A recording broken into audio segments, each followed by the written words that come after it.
Donc les raisons et les conséquences de la crise de 1968. Alors on a dans nos têtes et nos mémoires, non pas les événements de 68, je pense, mais enfin au moins les images qu'on a pu en voir dans nos livres d'histoire, avec des jeunes aux cheveux abondants qui balancent des pavés sur les forces de l'ordre. Alors cet événement social qui a été particulièrement marqué en France n'est pas arrivé par hasard. Et donc 50 ans après, il est important de nous interroger sur les raisons et les conséquences. Donc on va faire 3 brèves parties. D'abord les raisons. Quelles sont les raisons de mai 68 ? Deuxième partie, les conséquences. Et troisième partie, dans quelle mesure l'Église en a été affectée. Alors évidemment, on est obligé de donner une réponse très succincte parce que ça pourrait faire l'objet d'un week-end entier et qu'en 20 minutes, on va faire quelque chose de très résumé. Alors d'abord les raisons. Bon, pour comprendre l'esprit qui a animé ce mouvement, esprit avec un petit E, le jour de Pentecôte, il faut le préciser, on peut regarder les slogans que ce mouvement a revendiqués ou qu'il a utilisés. Donc 2 en particulier peuvent retenir notre attention. Le premier, Père Bernard l'a mentionné hier, il est interdit d'interdire. Parce que les slogans qui sont utilisés, ça dit quelque chose du pourquoi d'un mouvement. Alors dans son énoncé même, évidemment, on voit la contradiction, et ça révèle quelque chose de la contradiction intrinsèque au mouvement de 68. Donc il est interdit d'interdire. Eh bien, ça révèle un rapport qui est faussé à la loi et à l'autorité. Et plus que cela, c'est même une revendication d'autonomie, au sens étymologique du terme, c'est-à-dire auto soi-même, et nomos la loi, où on veut être à soi-même sa propre loi sans en recevoir une autre. Donc c'est un refus de tout ce qui se situe au-dessus de l'homme, c'est un refus de tout ce qui pourrait contraindre l'autonomie de l'homme. Et donc poussé à son terme, et c'est assez logique, eh bien on arrive à un second slogan qui a été utilisé, qui reprenait le titre d'une chanson, « Ni Dieu, ni maître ». On peut trouver aussi d'ailleurs ce slogan dans une version un peu plus développée qui a été utilisée, « Ni maître, ni Dieu, Dieu c'est moi ». Alors cette expression est même encore plus révélatrice, dans ce sens qu'elle est elle aussi contradictoire. Comme il est interdit d'interdire, on fait ce qu'on dit qu'on ne fait pas, et puis là, ni maître ni Dieu, Dieu c'est moi, donc on a bien un Dieu, c'est soi, et donc on en a bien un. Alors, et l'avantage aussi de ce slogan, c'est qu'il permet de remonter à sa plus ancienne expression, je crois qu'on ne peut pas remonter à plus ancien, vous serez comme des dieux. Ça vous dit quelque chose ? Voilà. Donc, évidemment, on reconnaît le serpent de la Genèse qui invite l'homme, à l'origine même de l'humanité, qui invite l'homme à se débarrasser des interdits, des commandements de Dieu, autrement dit, de sa condition de créature, pour devenir autonome. Donc en fait, c'est toute une conception de l'homme et de la vie qui est sous-jacente à ce mouvement de 68. Où prend-elle sa source, cette conception ? Dans le père du mensonge, dans le jardin de la Genèse, comme on vient de le voir. Mais à l'époque moderne, un mouvement avait déjà été amorcé pour s'émanciper de Dieu. Il s'agit de ce qu'on a appelé les Lumières. Alors en soi, tout n'est pas négatif dans la pensée des Lumières, et à plusieurs égards, certains idéaux de ces philosophes sont compatibles avec le christianisme, puisque en réalité ils ont puisé en bonne partie dans le christianisme. Mais le problème, c'est que selon l'expression d'un évêque auxiliaire de Paris, le problème c'est que le souci principal de ces philosophes des Lumières était de se passer de toute lumière venant d'en haut. Voilà. Et de dire la lumière, c'est moi, la lumière, elle vient de moi. Voilà. Alors on peut anticiper un tout petit peu puisqu'on fait le parallèle entre l'époque des Lumières et la crise de 1968 en citant un texte de Joseph Ratzinger qui souligne les points de ressemblance justement entre ces deux époques dans l'Église. C'est pour ça que j'anticipe un peu. Alors voici ce qu'il écrivait, c'était dans les années 1970, donc très tôt. Les tensions que nous vivons ne sont que la reprise d'un processus depuis longtemps entamé. L'analogie est donc à trouver avec la situation de l'Église et de la théologie au temps de l'Aufklärung. En gros, ce sont les Lumières. À y regarder de plus près, on ne peut qu'être étonné devant l'extraordinaire similitude entre cette époque et la nôtre. Bon, il donne après des exemples et puis il cite un célèbre vicaire général de Constance de cette époque, des années début du XIXe siècle, après la Révolution, qui s'appelait Monseigneur Wessenberg. Et donc Joseph Ratzinger dit « À lire ses œuvres, on croirait avoir affaire à un progressiste de 1969.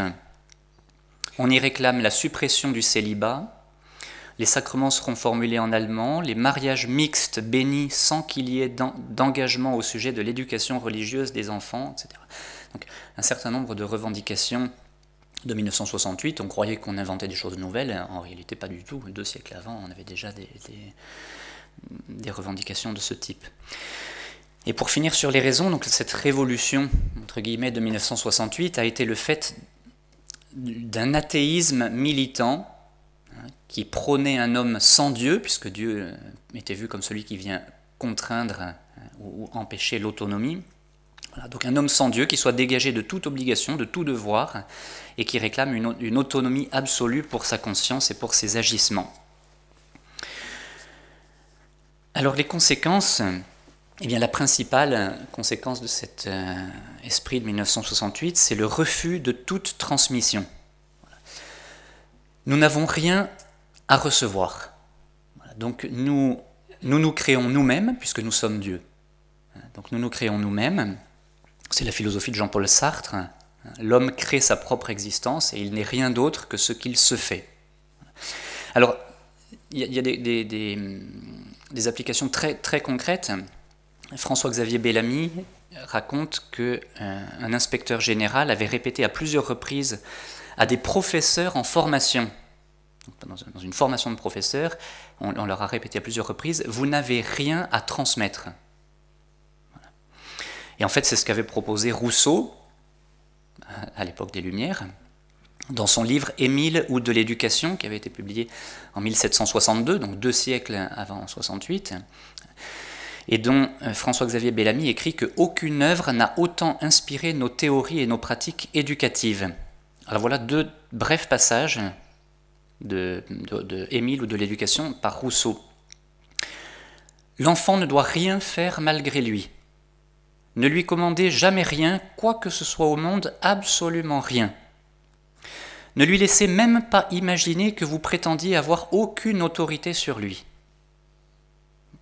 Et il ajoute ensuite, « Et quand, dans l'une de ces situations de la vie qui font naître des questions, l'élève dit « Je ne sais pas », le précepteur lui répond « Je ne sais pas non plus, cherchons ensemble. » Bon, on reconnaît beaucoup de choses. Donc ce qui importe, c'est non pas la transmission, on n'a rien à recevoir, mais c'est l'expérience. Et donc cette rupture de la transmission est le signe d'un immense orgueil, ne rien recevoir pour ne rien devoir. Et donc ça entraîne évidemment une perte effrayante de repères que l'actualité nous dispense d'illustrer. Alors cette rupture, obligatoirement, elle va être double, diachronique et synchronique. C'est-à-dire, du moment qu'on veut rompre avec le passé, donc diachronique, c'est-à-dire dans le cours du temps, aux différentes époques, du moment qu'on veut rompre avec le passé et avec tout ce que nous devrions recevoir, eh bien on va se priver pour aujourd'hui d'un socle commun qui précisément nous aiderait à avoir des relations normales. Donc, à partir du moment où on ne reçoit rien, on n'a plus rien à partager. C'est chacun sa route. Voilà, chacun sa route. Et donc, nécessairement, si on a une rupture avec la transmission, eh bien on a une rupture ensuite aujourd'hui avec les autres hommes. Et donc c'est par voie de logique que le refus de la transmission entraîne un individualisme dont tout le monde aujourd'hui se scandalise, alors qu'il est un pur produit de ce que nous prônons par ailleurs. Benoît XVI avait écrit, ça c'est une phrase qu'on peut dire que vous pouvez retenir, pour le coup c'est un slogan aussi, et qui démasque bien l'esprit de 68 et du relativisme dans lequel on est. Il disait « Là où tout se vaut, tout devient indifférent. » Voilà. À partir du moment où tout se vaut, eh ben, on n'a plus rien à dire. Alors on dit, comme aujourd'hui, ça fait partie des slogans d'aujourd'hui, c'est ton choix. C'est son choix. Alors voilà. On n'a plus de discussion, on n'a plus de rencontres. Donc l'indifférence et l'individualisme dans lesquels nous vivons sont un pur produit de l'esprit de 68. Alors cette rupture s'étend, on peut dire, à tous les domaines. Bon, on peut mentionner par exemple l'enseignement de l'histoire aujourd'hui. Dans son livre, dans un de ses livres, Philippe de Villiers dit « Il ne faut plus apprendre l'histoire, il faut s'en extraire ». Et il constate « Tous les régimes barbares établissent leur forfait sur un mélange de violence et d'amnésie. » C'est un fait qu'on apprend de moins en moins d'histoire, et quand on en apprend, c'est une histoire qui est déstructurée, on fait par module, enfin bon, on y est passé. Un petit exemple un peu parlant aussi sur cette rupture de la transmission avec l'art qu'on appelle contemporain. Bon, je ne rejette pas forcément tout l'art contemporain, mais enfin, parfois, dans certains cas, cette discipline peut donner l'impression justement de ne vouloir dépendre de rien ni de personne. Et de surtout éviter de faire des œuvres qui rappellent quelque chose qui se soit déjà fait. Et donc là encore, il s'agit de ne rien recevoir du passé, parce qu'on dit le passé, il est dépassé, on confond le passé et le dépassé, et donc on veut faire du nouveau. Bon, je ne cite pas d'exemple, bon, si, par exemple le musée Confluence à Lyon, si vous cherchez des formes bon, on a l'impression que c'est fait voilà, pour que ça ne ressemble à rien d'autre que ce qui a déjà été fait. Comme ça, c'est moi, je ne reçois rien.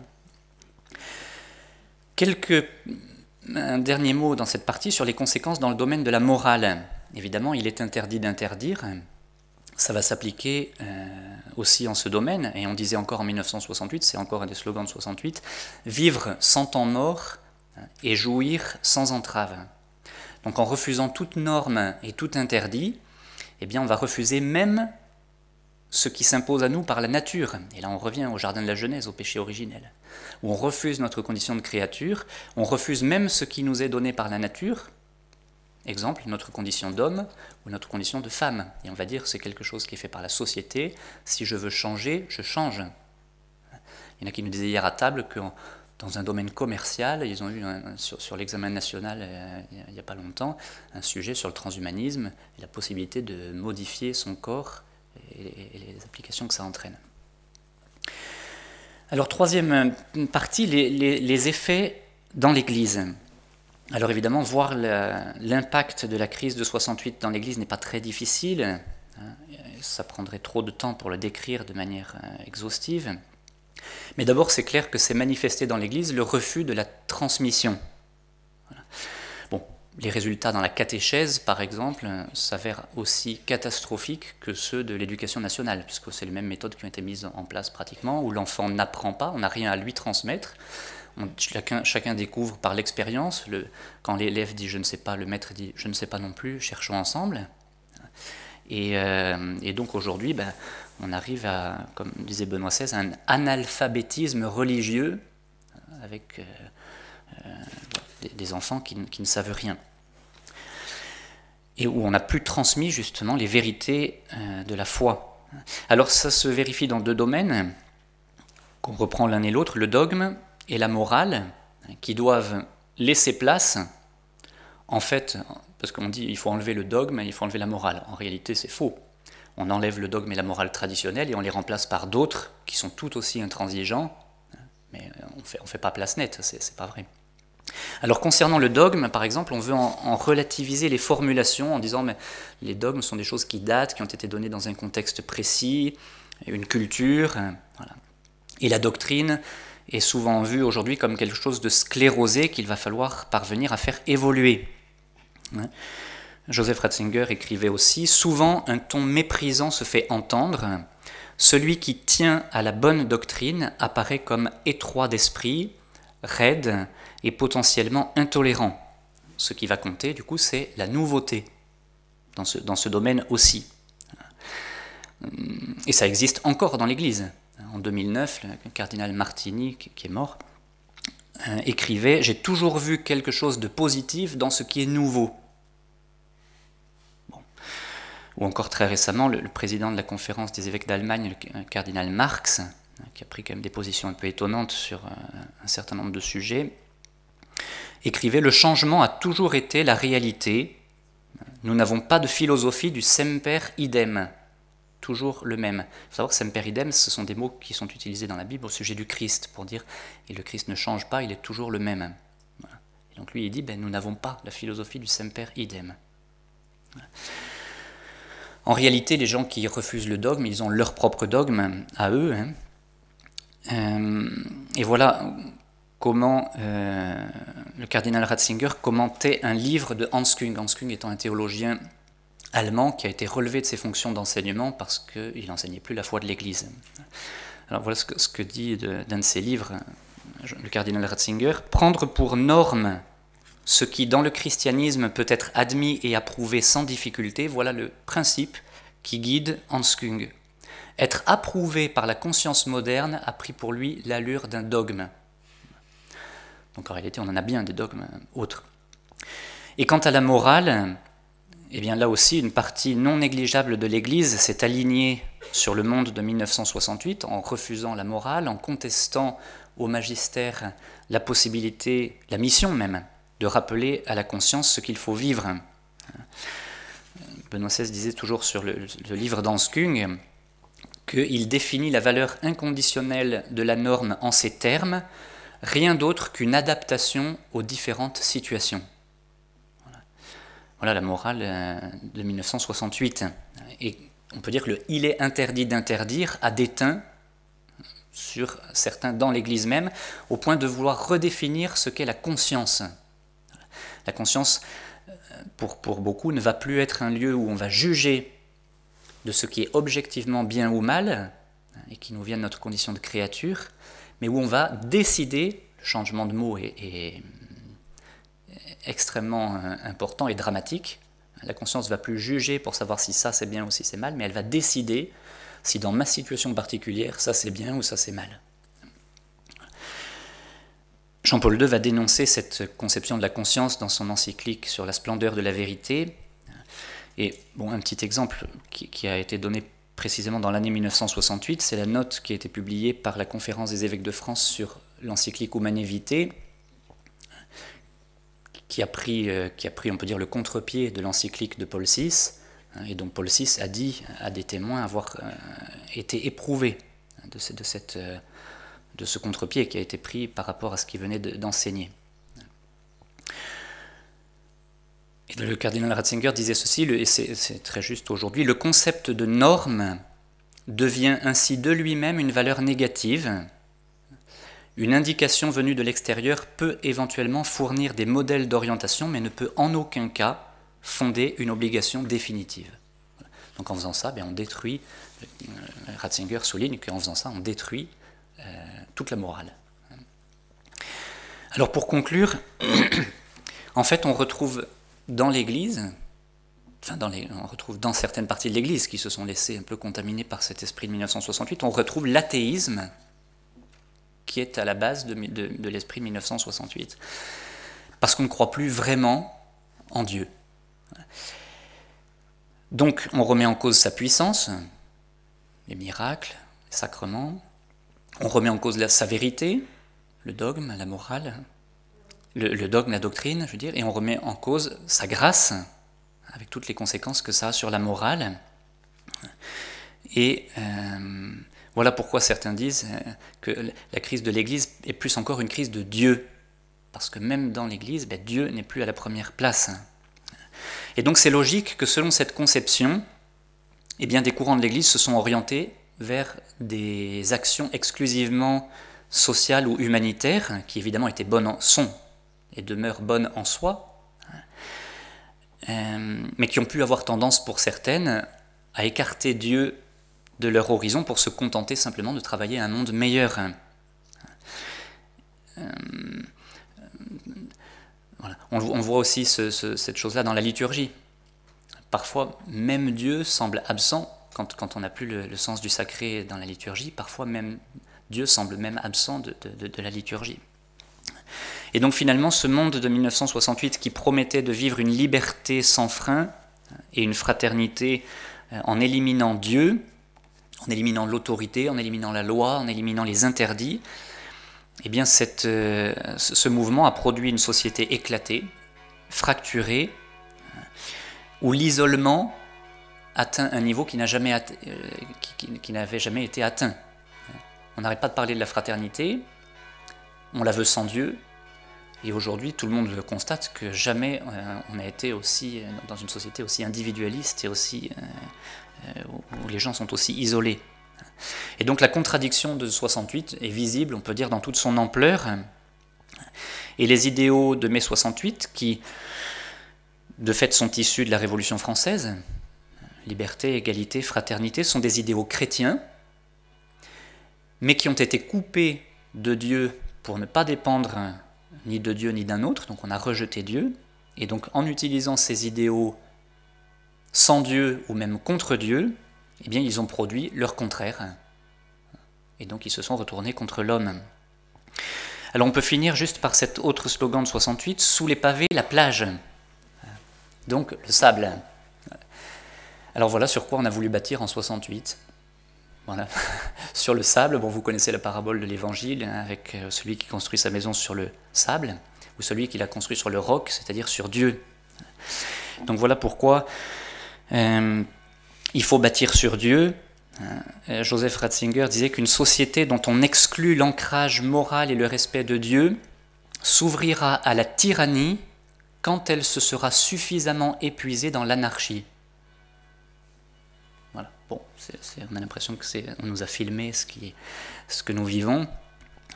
Donc voilà, bon, maintenant ça va être l'objet des enseignements suivants. Pour résister par les valeurs de l'Évangile, il faut que nous vivions notre foi radicale en remettant Dieu au centre.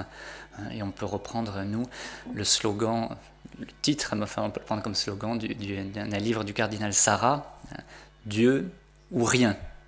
Voilà, pour remettre Dieu au centre.